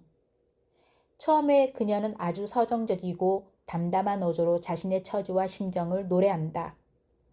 하지만 운명이 그것을 허락하지 않아요라는 대목과 마지막에 이 내 입술 맹세코 굳게 닫혀 신이 아니면 열 수 없어요라는 부분은 어느 누구도 운명을 거역할 수 없다는 사실을 일깨워주듯 매우 단호한 음조로 노래한다. 이렇게 평생 침묵에 갇혀 살 수밖에 없는 한 소녀의 운명의 노래는 절규와 같은 여운을 남기며 끝이 난다. 그로부터 한참 시간이 흐른 어느 날 민용은 함께 지내는 쌍둥이 소녀의 생일을 축하하기 위해 천사로 분장한다. 흰옷을 입고 날개를 단 그녀는 아이들이 천사 옷을 벗기려 하자 현악기의 일종인 치타를 집어들고 참다운 존재가 될 때까지라고 시작하는 노래를 부른다. 참다운 존재가 될 때까지 그냥 헛개비로 있게 해주세요. 이 흰 옷을 벗기지 말아주세요. 이제 곧 이 아름다운 세상을 떠나 저 견고한 무덤으로 내려갈 몸이니까요. 거기서 잠시 쉬고 나면 새로운 눈이 뜰 거예요. 그럼 저는 이 깨끗한 흰 옷도 띠와 왕관도 다 두고 떠날 거예요. 저 천상의 존재들은 남녀를 묻지 않고 정화된 육체에는 옷이고 주름이고 다 필요 없으니깐요. 걱정과 수고라곤 모르고 살아왔지만 쓰라린 고통도 참 많이 보았지요. 가슴앓이 때문에 너무 일찍 시들었어요. 저를 영원히 다시 젊게 해주세요. 노래의 가사에서 짐작할 수 있듯이 이 노래를 부른 후 얼마 있다가 민용은 세상을 떠난다.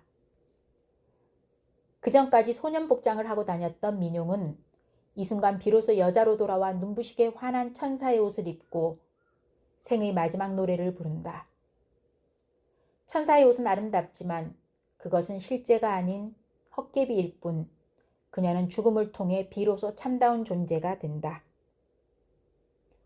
민용의 마지막 노래는 무언가를 절실하게 호소하고 간구하는 듯한 느낌을 준다. 지나온 세월에 대한 회한이 서린 호소력 있는 멜로디.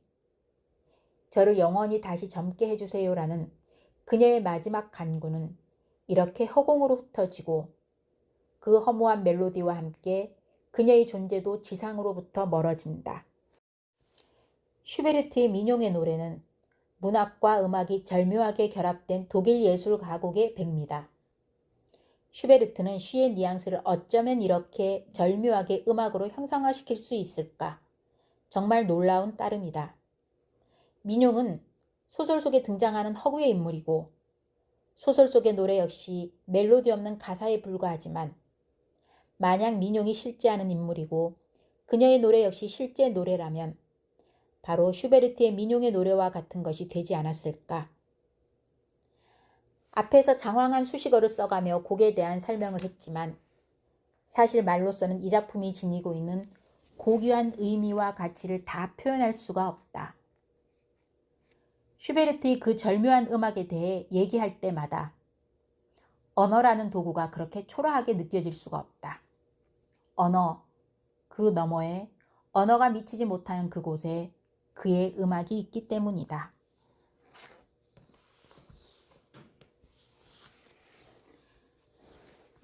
긴 글 들어주셔서 감사합니다. 마음을 읽다였습니다. 감사합니다.